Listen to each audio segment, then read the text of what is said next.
नमस्कार। कर्मबाई महाविद्यालय की ओर से इस ऑनलाइन कक्षा के शुभारंभ में आप सभी का स्वागत है। आज मैं ये भूगोल विषय की पहली कक्षा आपके सामने लेकर के प्रस्तुत हुआ हूँ और ये पहली कक्षा है। ये भूगोल के न केवल बीए के बल्कि एमए के सभी विद्यार्थियों के लिए, बल्कि विभिन्न प्रतियोगी परीक्षाओं के लिए जो विद्यार्थी तैयारी कर रहे हैं उनके लिए भी समान रूप से लाभदायक है। तो अब मैं अपनी इस क्लास को आगे बढ़ाता हूँ, समय ज़्यादा आपका न लेते हुए हम बेसिक से स्टार्ट करेंगे। हम अक्षांश और देशांतर रेखाओं की चर्चा करेंगे प्रारंभ में, जिनमें कि अलग अलग, क्योंकि लंबा वीडियो हो जाएगा काफ़ी, पहले अक्षांश रेखाओं की चर्चा करेंगे, उसके बाद देशांतर रेखाओं की चर्चा हम करेंगे। तो आज मैं अक्षांश रेखाओं के बारे में बात करता हूँ।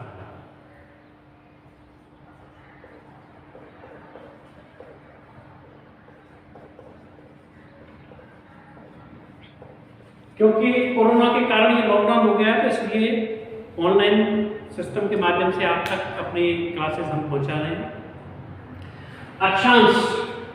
अक्षांश रेखाएं क्या है?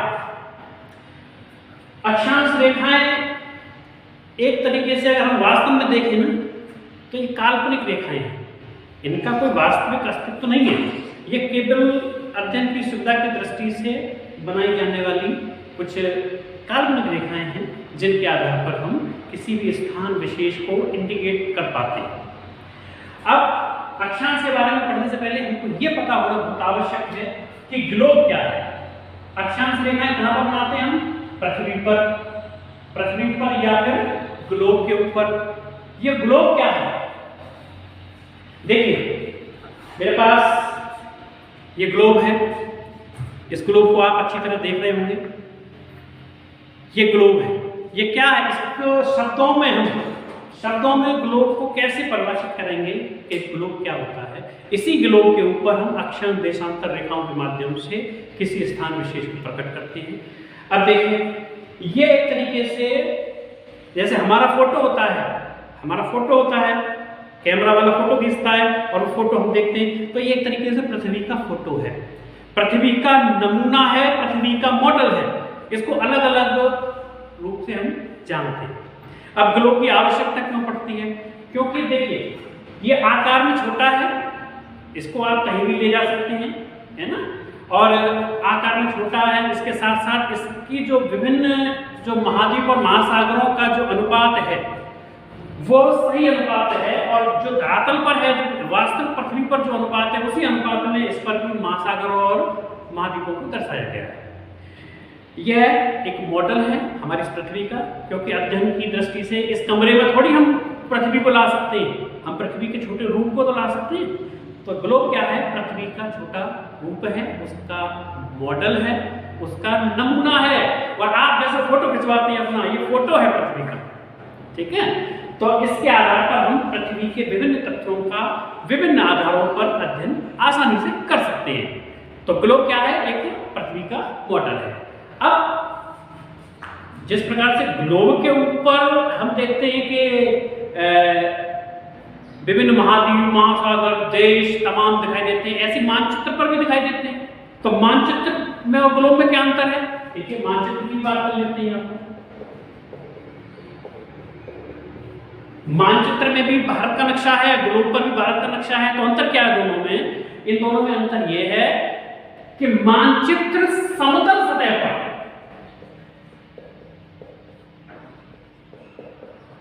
मानचित्र जो है समतल सतह पर किसी भी भूभाग का या संपूर्ण पृथ्वी का या किसी देश का एक निश्चित अनुपात में प्रतिचित्रण है, यानी कि एक निरूपण है। पूरी पृथ्वी का भी निरूपण कर सकते हैं हम समतल कागज पर। ये ग्लोब तो क्या है? ये तो गोला है ना, ये तो गोला है। ये जो मॉडल है ये तो गोल आकृति पर, जो देश जहां जैसा है इस पृथ्वी पर वो इस पर भी है। लेकिन मानचित्र क्या है? मानचित्र समतल सतह होती है, समतल कागज हो सकता है, समतल सतह हो सकती है ना, किसी प्लेन के ऊपर किसी भी देश का या किसी भी भूभाग का एक निरूपण है। और इस निरूपण में इस बात का विशेष ध्यान रखा जाता है कि अनुपात अनुपात जो धरातल पर वास्तविक रूप में है वही अनुपात कागज पर भी होना चाहिए। ये विशेष ध्यान देने की, अन्यथा की स्थिति में जो मानचित्र के ऊपर जो नक्शा बना है ना वो शुद्ध नहीं होगा, है ना, मूल्यांकन करने में असुविधा हो जाएगी, गलत आंकड़े प्रस्तुत हो जाएंगे हमारे समक्ष, परिणाम गलत आएंगे फिर उससे, है ना। तो इस प्रकार से अब ग्लोब और मानचित्र आप समझ गए, मैं आगे आता हूं अक्षांश रेखा के ऊपर। मैं इसको मिटा देता हूं, ये आप दोनों चीजें समझते होंगे। ग्लोब क्या है? पृथ्वी का मॉडल है, और मानचित्र क्या है? समतल सतह पर शुद्ध अनुपात में धरातल के विभिन्न स्थानों का निरूपण है। अब अक्षांश रेखा की बात करते हैं, तो अक्षांश रेखा क्या है? देखिए, ये पृथ्वी है और पृथ्वी को बीचों बीच से एक रेखा गुजरती है, उसको कहते हैं अक्षांश रेखा। और ये इस अक्षांश रेखा का क्या नाम है? इसको विषुवत रेखा भी कहते हैं, और इसी को भूमध्य रेखा भी कह देते हैं। विषुवत रेखा और भूमध्य रेखा एक ही बात है ना। इसका जो मान है वो 0 डिग्री होता है, ठीक है। अब यहां पर प्रश्न ये उठता है कि अक्षांश होते क्या है? देखिए, अक्षांश एक कोणीय दूरी है।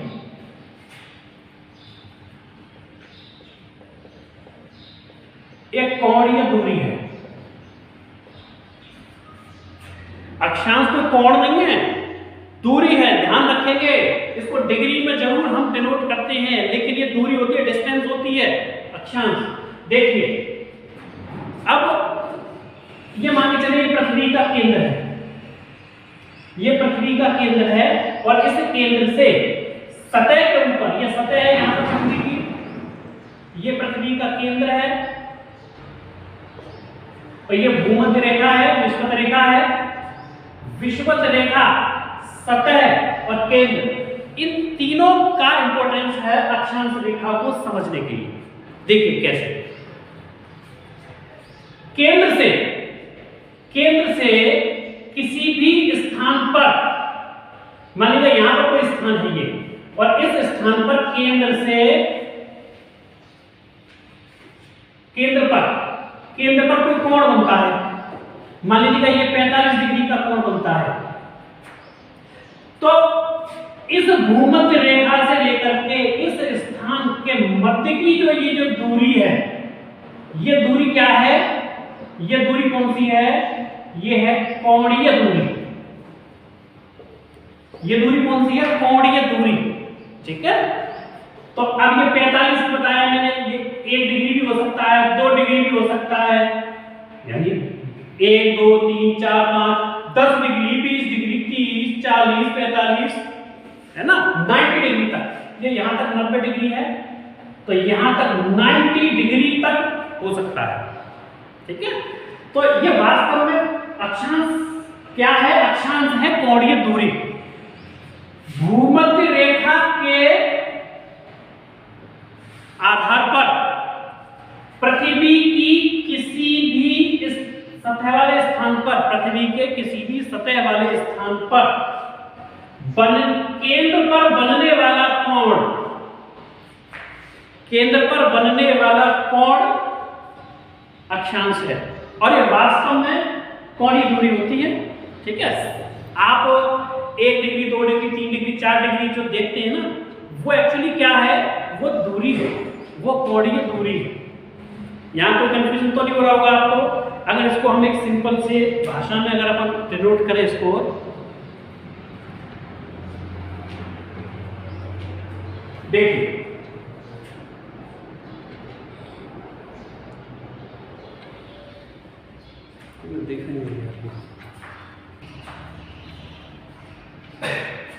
सॉरी, तो अक्षांश क्या है? ये कोणीय दूरी है पृथ्वी की सतह पर भूमध्य रेखा के संदर्भ में, ठीक है। ये ध्यान रखने वाली बात है कि भूमध्य रेखा के संदर्भ में पृथ्वी की सतह पर कोणीय दूरी है, जो पृथ्वी के केंद्र पर किसी कोण द्वारा दर्शाई जाती है। एक बार फिर रिपीट कर दूं मैं ये बात कि अक्षांश क्या है? भूमध्य रेखा के संदर्भ में पृथ्वी की सतह पर कोणीय दूरी है जो पृथ्वी के केंद्र पर कोण द्वारा दर्शाई जाती है। यहां तक कोई बात समझ में नहीं आ रही हो? क्लियर है? अब आगे बढ़ते हैं अपन।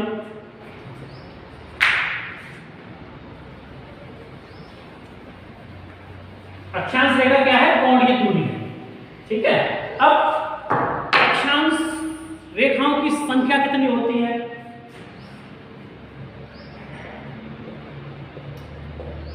संख्या कितनी है?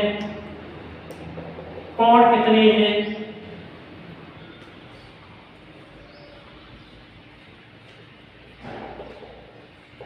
अक्षांश रेखाएं कितनी हैं? ठीक है। ये थोड़ी सी कंफ्यूजन वाली बात होती है ज्यादातर विद्यार्थियों के मन में, तो आज मैं आपको ये बता देता हूं कि अलग अलग होती है। तो जो संख्या है अक्षांशों की वो 181 होती है, कोण 180 होते हैं, अक्षांश रेखा 179 होती है। ये ध्यान रखना, विभिन्न कंपटीशंस में ये सवाल ऐसे आ जाते हैं कि अक्षांशों की संख्या पूछ लेता है, कई बार अक्षांश के कितने कोण होते हैं ये पूछ लेता है ना। अब देखिए, इसको मैं आपको यहाँ दर्शाता हूँ एक डायग्राम के माध्यम से। ये पृथ्वी का फिर से मैंने गोला बना दिया है, ये भूमध्य रेखा है। अब पृथ्वी के केंद्र से 1 डिग्री 2 डिग्री ऐसे करके 90 डिग्री तक, 90 डिग्री तक मान के चलिए 10, 20, 30, 40, 50, 60, 70, 80 और 90, ये डिग्रीज है तमाम। ठीक है, ये मैंने डिग्रीज में आपको दिखाया है। ये 90 डिग्री तक ये अक्षांश रेखाएं मैंने बनाई है। अब इनकी संख्या कितनी है?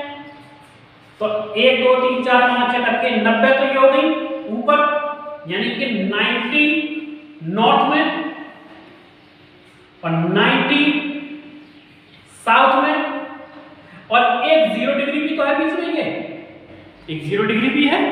भूमध्य रेखा पे अक्षांश रेखा है 1 degree 2 degree 3 degree 4 degree 5 degree, ये 90 तक, 90 उत्तर में है और 90 दक्षिण में है, और एक भूमध्य रेखा है। तो इस प्रकार से इनकी संख्या 181 होती है। तो अक्षांशों की संख्या कितनी है?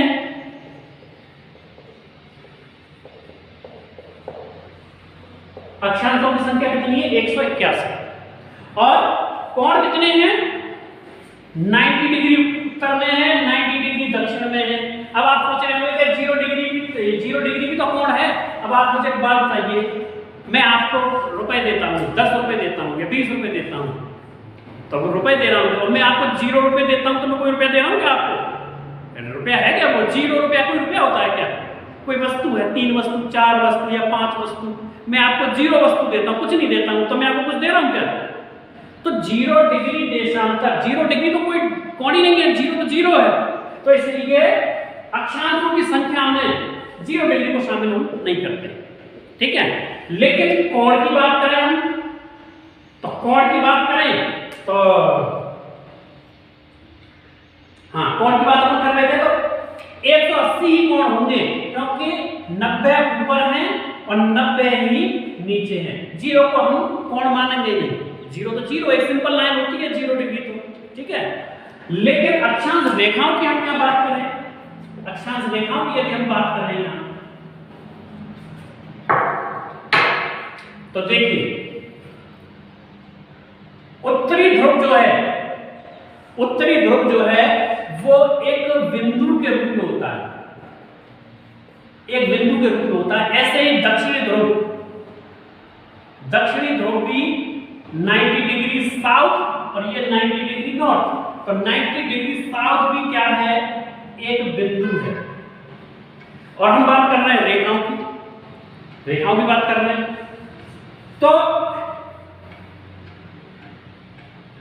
90 डिग्री ऊपर 90 डिग्री नीचे 1 डिग्री ये, तो 181 रेखाएं हैं, सॉरी बात करना 181 अक्षांशों की संख्या है। लेकिन 90 डिग्री वाला जो है वो तो एक बिंदु है, वो कोई रेखा थोड़ी है। या दक्षिण में भी ये बिंदु है, ये कोई रेखा थोड़ी है। तो इसलिए इस 181 में से 2 घटा देंगे हम, तो ये कितने आ जाएंगे 179। तो अक्षांशों की संख्या जो है वो 181 है, जिसमें 0 को भी शामिल करना है हम। 90 ऊपर 90 नीचे प्लस 1 181 हो गए। कोण की संख्या कितनी है 90 डिग्री ऊपर है 90 डिग्री नीचे है। 0 डिग्री तो कोई कोण थोड़ी होता है, 0 डिग्री तो एक सिंपल रेखा है ना। तो 180 कोण होते हैं इसमें। और अक्षांश रेखाओं की संख्या की बात करें हम तो उत्तरी ध्रुव और दक्षिणी ध्रुव वाले बिंदुओं को हम इसमें से हटा देंगे, तो ये इसकी संख्या आ जाएगी 179। तो इस प्रकार से आप अक्षांशों के बारे में ये मैंने आपको बताया है। आगे मैं कुछ इंपॉर्टेंट बातें आपको बताने की कोशिश करता हूं कि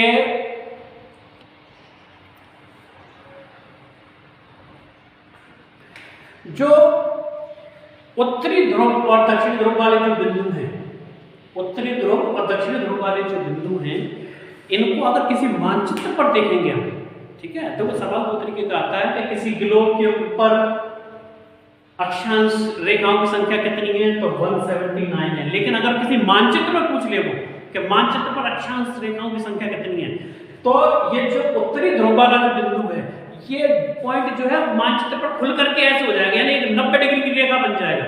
तो अगर मानचित्र पर पूछता है तो मानचित्र के ऊपर 181 ही होती है, यानी कि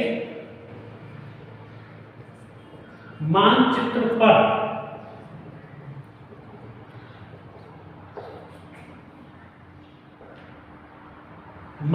अक्षांश मानचित्र पर कितने होंगे 181 ही होंगे, क्योंकि मानचित्र के ऊपर ये जो बिंदु है, ये मानचित्र ऊपर जो बिंदु है, ये फिर मानचित्र में खुल करके एक रेखा के रूप में आ जाता है। ठीक है, ये आप समझ लीजिएगा इस बात। देखिए इसी में और मैं थोड़ी सी जानकारी आपको देता हूं कि अक्षांश रेखा वास्तव में, मैं इसको दोबारा डायग्राम बनाता हूं, छोटा सा डायग्राम फटाफट से बनाता हूं, वीडियो थोड़ा सा लंबा हो जाएगा, मैं इसको थोड़ा छोटा करने की कोशिश करता हूं। देखिए अक्षांश रेखा ये है,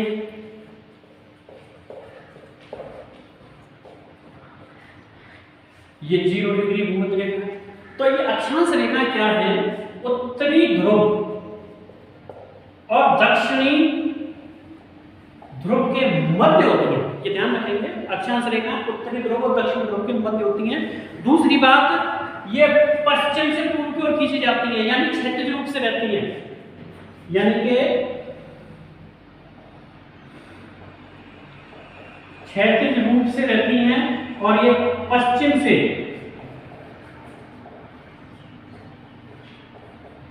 पूर्व की ओर खींची जाती है, ऐसे करके। किसके समानांतर, भूमध्य रेखा के समानांतर।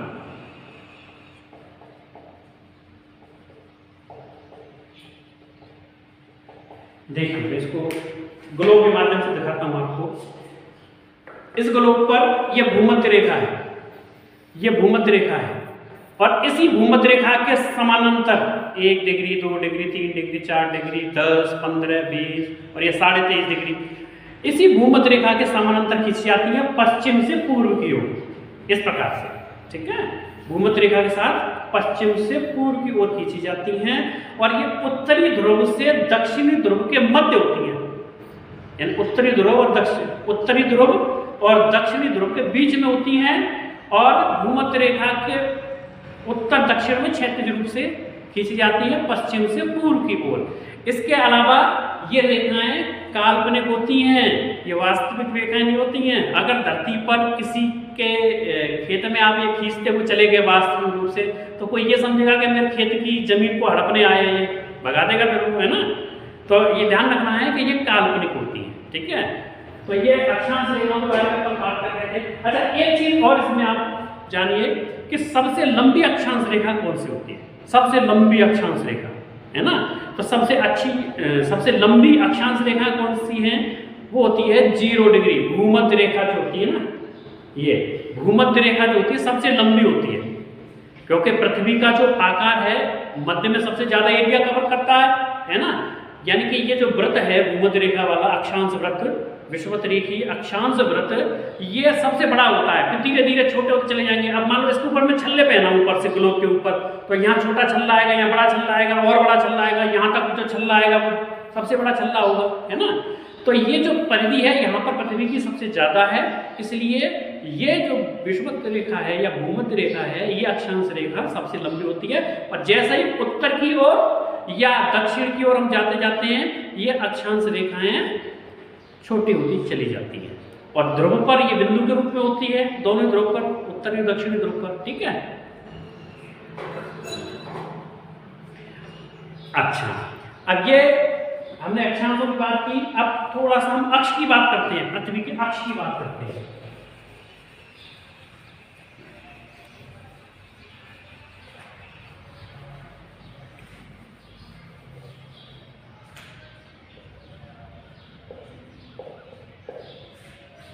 पृथ्वी का अक्ष किसे कहते हैं? देखिए,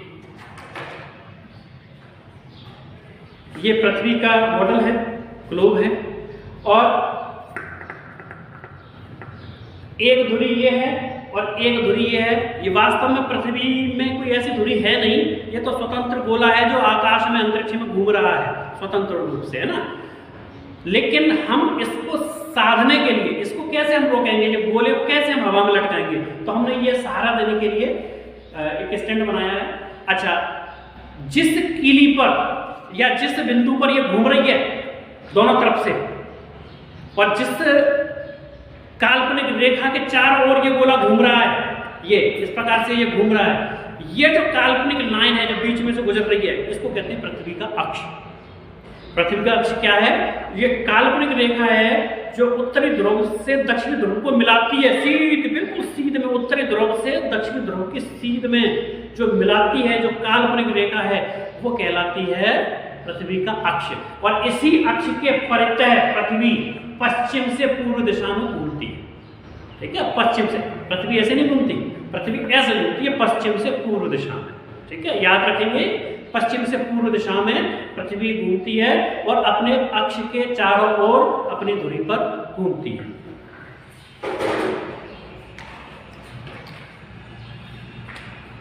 तो अक्ष क्या है? दोनों ध्रुवों को मिलाने वाली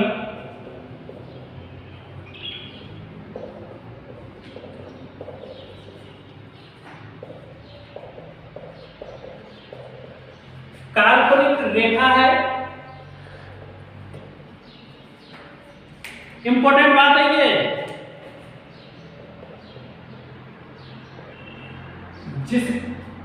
जिसको केंद्र मानकर पृथ्वी अक्षीय गति करती है। ये ध्यान रखने वाली बात है, अक्षीय गति। अक्षीय गति क्या है? ये पृथ्वी है, उत्तर से दक्षिण ध्रुव को मिलाने वाली काल्पनिक रेखा, ये इसका अक्ष है, और अक्ष के चारों ओर घूम रही है, ये कहलाती है अक्षीय गति, ठीक है। ये अक्षीय गति इस अक्ष के चारों ओर पृथ्वी करती है। तो आप समझ गए अक्ष क्या होता है। अब मैं आपको यह एक बात बताना चाहता हूं कि पृथ्वी का जो झुकाव है अपने अक्ष के साथ 23.5 डिग्री का जो झुकाव है, मैं उसकी बात करता हूं। वो क्या है? यानी कि पृथ्वी अपने अक्ष पर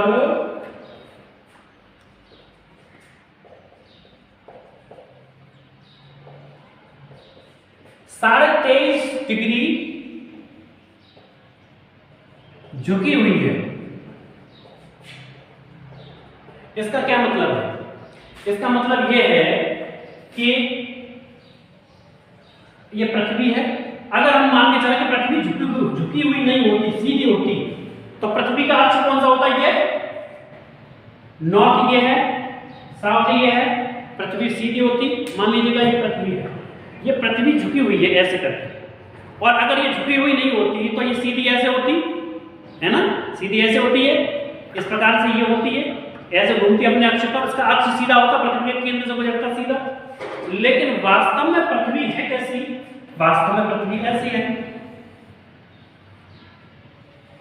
झुकी हुई है अपने अक्ष पर।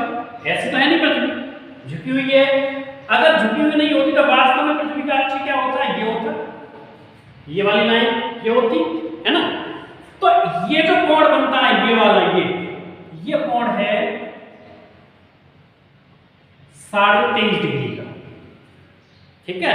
लेकिन ज्यादातर विद्यार्थी क्या समझते हैं कि जो भूमध्य रेखा है, भूमध्य रेखा के साथ जो कोण बनता है ये, इसको मानते हैं 23.5 डिग्री। लेकिन ये तो 66.5 डिग्री होता है, ये तो 66.5 डिग्री होता है, ये 23.5 डिग्री नहीं होता है ना। तो ध्यान रखेंगे कि पृथ्वी का जो अक्ष, अगर पृथ्वी सीधी होती और जो अक्ष उसका होता, उस अक्ष के साथ झुकाव के बाद जो कोण बन रहा है वो है 23.5 डिग्री। यानी कि अपने अक्ष के साथ 23.5 डिग्री का कोण, ये वाला कोण, ये जो कोण है ये 23.5 डिग्री। समझ गए आप इस बात को? ये कहलाता है 23.5 डिग्री का झुकाव। अब ये करने के बाद में अपन अक्षांशों का वर्गीकरण देखते हैं। ये मैं मिटा देता हूं, आप स्क्रीनशॉट लेना चाहें तो ले लीजिए।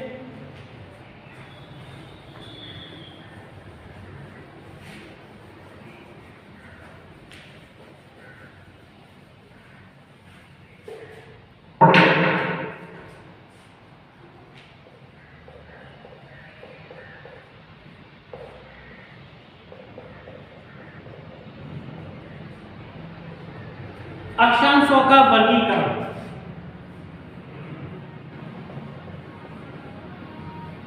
तो देखिए, अक्षांशों का वर्गीकरण हम 3 आधारों पर कर सकते हैं। एक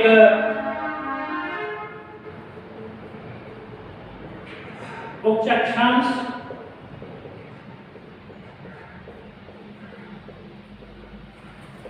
निम्न अक्षांश।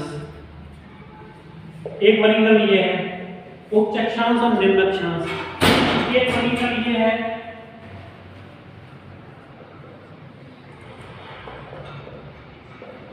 उच्च अक्षांश,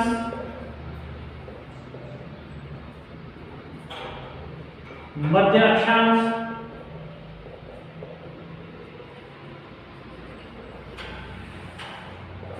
निम्न अक्षांश। एक ये है। तो पहले मैं ये दोनों बता देता हूं कि मान के चलिएगा कि भूमध्य रेखा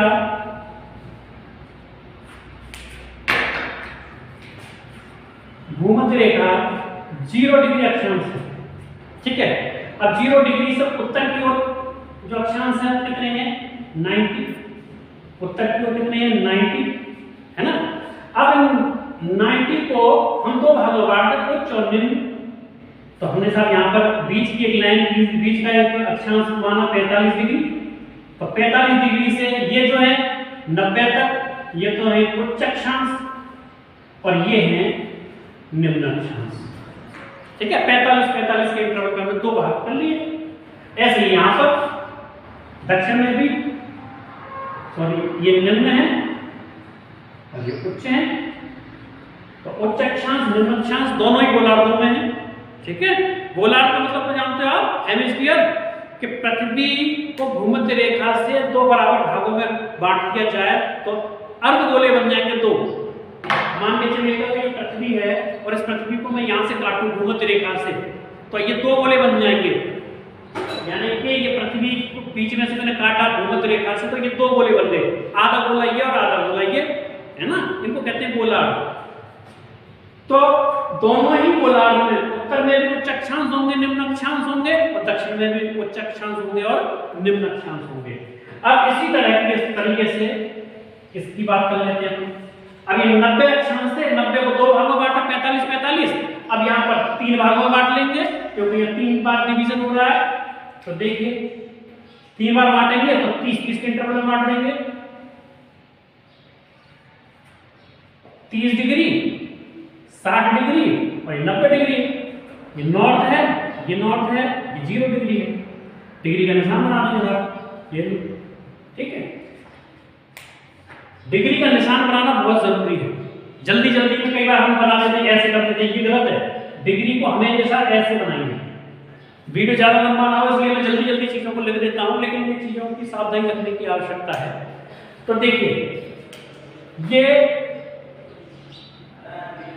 निम्न अक्षांश हो गए, ये मध्य अक्षांश हो गए और ये उच्च अक्षांश हो गए। तो इस प्रकार से हमने ऐसे भी वर्गीकरण कर लिया। लेकिन जो सबसे महत्वपूर्ण वर्गीकरण है, जो भूगोल की कक्षाओं में सबसे ज्यादा पढ़ाया जाता है, उसी के आधार पर हम अध्ययन करते हैं, वो वर्गीकरण ये तीसरा वाला है। इसमें हम क्या करते हैं,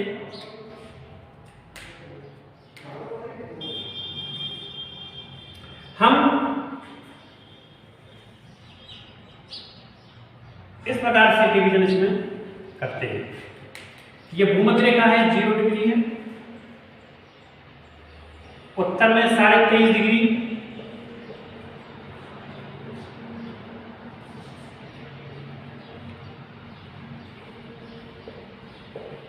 कर्क रेखा है ये, दक्षिण में 23.5 डिग्री, सॉरी माफ करना, ये साउथ है, ये नॉर्थ है, ये मकर रेखा है, ये विषुवत रेखा है 0 डिग्री,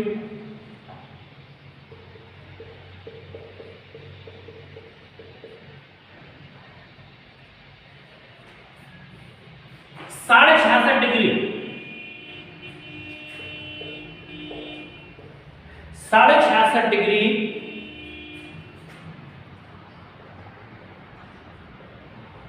आर्कटिक ध्रुव वृत्त है और 66.5 डिग्री नॉर्थ, और दक्षिण में भी 66.5 डिग्री साउथ, ये है अंटार्कटिक ध्रुव वृत्त। तो इस प्रकार से भी हम अक्षांश रेखाओं को बांट देते हैं। तो देखिए, ये जो एरिया है ये उष्णकटिबंध कहलाता है, ये जो एरिया है ये शीतकटिबंध कहलाता है, और शीत और उष्ण के बीच में, शीत और उष्ण के बीच में ये शीतोष्ण कटिबंध कहलाता है।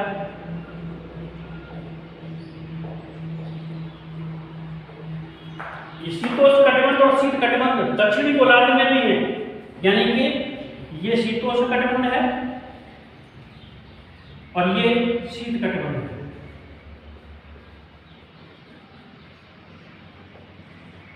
तो इस प्रकार से भी हम अक्षांश रेखाओं को बांट सकते हैं। भूगोल के अंदर सबसे ज्यादा इन्हीं का प्रयोग किया जाता है। तो 23.5 से लेकर के 23.5 के बीच का जो एरिया है इनको निम्न अक्षांश कह देते हैं। 23.5 से 66.5 के बीच का जो एरिया है इनको मध्य अक्षांश भी कह देते हैं, और इनको उच्च अक्षांश कह देते हैं।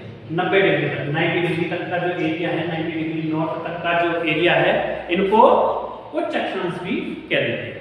तो ये 3 प्रकार का डिवीजन आपने पढ़ा है। यहाँ पर 3 प्रकार से हम अक्षांश और देशांतर रेखाओं को हम अध्ययन कर। तो इस प्रकार से ये आपने देखा कि अक्षांशों का हमने ये वर्गीकरण भी कर लिया है। अब हम आगे पृथ्वी की आकृति की बात करते हैं कि पृथ्वी की आकृति कैसी है। अभी ये हम अक्षांश की बात कर रहे हैं, देशांतर भी करेंगे नेक्स्ट वीडियो में, तो बहुत लंबा वीडियो हो जाएगा, ठीक है।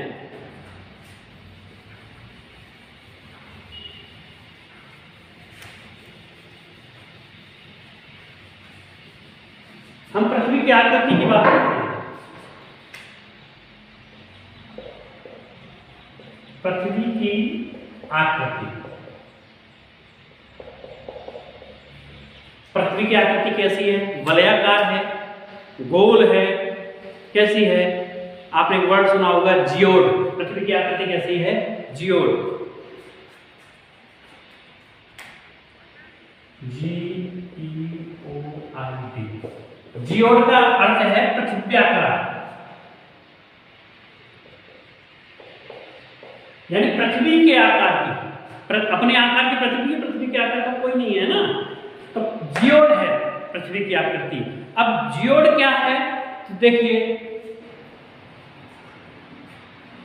पहले मैं ग्लोब पर आपको समझाता हूं कि ये ग्लोब है।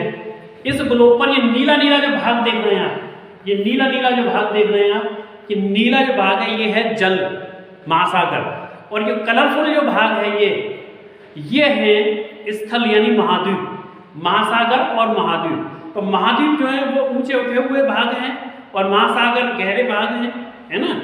तो वास्तव में अगर पृथ्वी को अगर बनाया जाए, वास्तव में पृथ्वी अगर बनाया तो पृथ्वी कुछ तो उठे हुए भाग हैं, कुछ गहरे भाग हैं, कुछ उठे हुए भाग हैं, कुछ गहरे भाग हैं, कुछ उठे हुए हैं, कुछ गहरे हैं, कुछ सागरीय, कुछ है, यानी पृथ्वी इस प्रकार की होगी।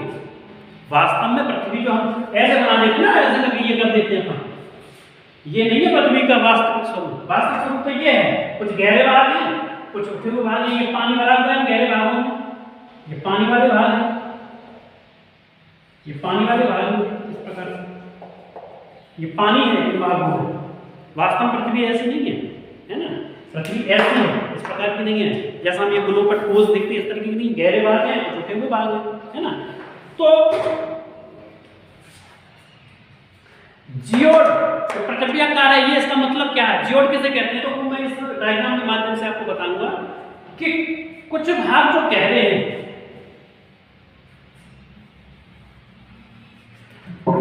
कुछ भाग जो गहरे हैं उनकी औसत गहराई, और कुछ भाग जो ऊंचे हैं उनकी औसत ऊंचाई। गहरे भागों की औसत गहराई, ऊंचे भागों की औसत ऊंचाई, गहरे भागों की औसत गहराई, ऊंचे भागों की औसत ऊंचाई, औसत गहराई, औसत ऊंचाई, ये।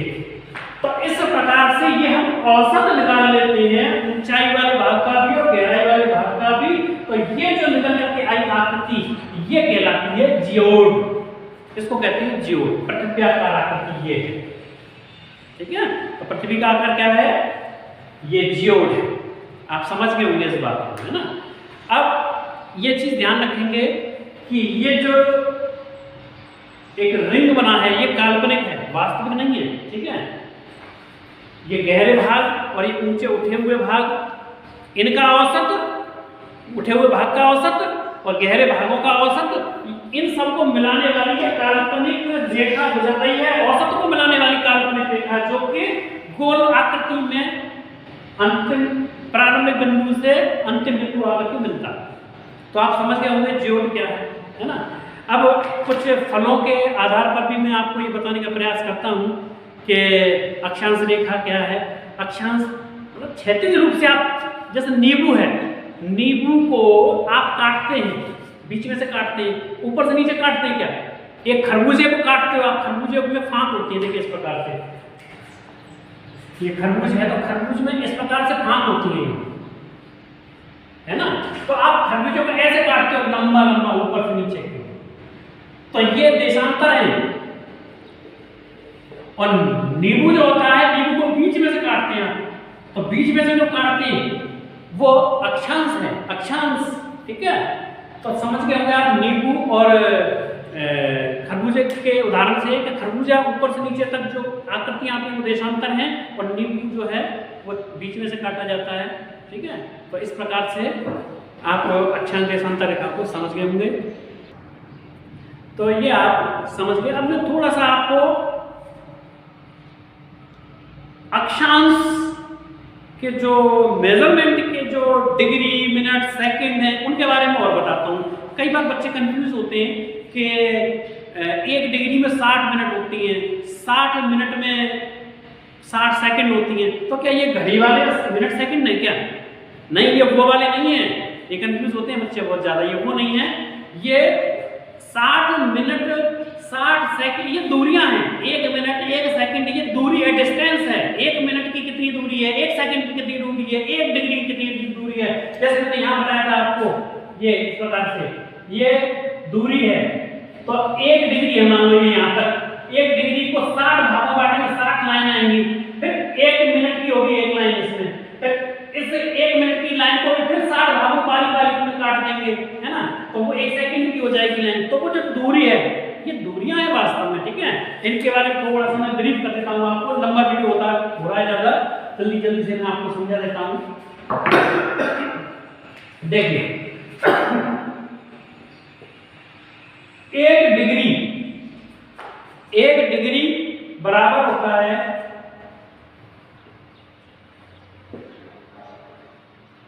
60 मिनट की, ठीक है। और 1 मिनट बराबर होता है 60 सेकंड की। ये ध्यान रखेंगे आप, डिग्री का निशान ये है, मिनट का निशान ये है, और सेकंड का निशान ये होता है, ठीक है। तो देखिए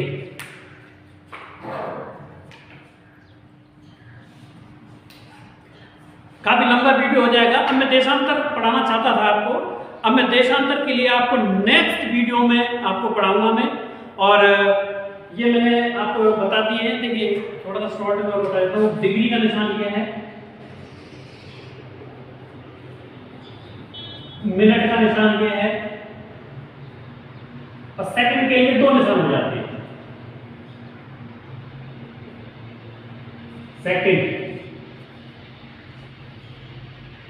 सेकंड के लिए इस प्रकार से निशान होते हैं। तो ये आप लोग याद रखेंगे, और मैं समझता हूँ आपको अच्छे से समझ में आया होगा। बार बार आप वीडियो को रिवाइज करके देखते रहिएगा, आपको समझ में आ जाएगा। और कहीं भी कोई भी आपको समस्या है तो कमेंट करके आप मेरे को बताइएगा, मैं और सुधार करने की कोशिश करूँगा। और इसके साथ मैं आपसे विदा लेता हूँ, और अगले नेक्स्ट सेकंड वीडियो में मैं आपको देशांतर रेखाओं के बारे में, और उसके अलावा दिन और रात और आपकी ऋतु परिवर्तन कैसे होते हैं, इसकी हम चर्चा करेंगे। तब तक के लिए नमस्कार।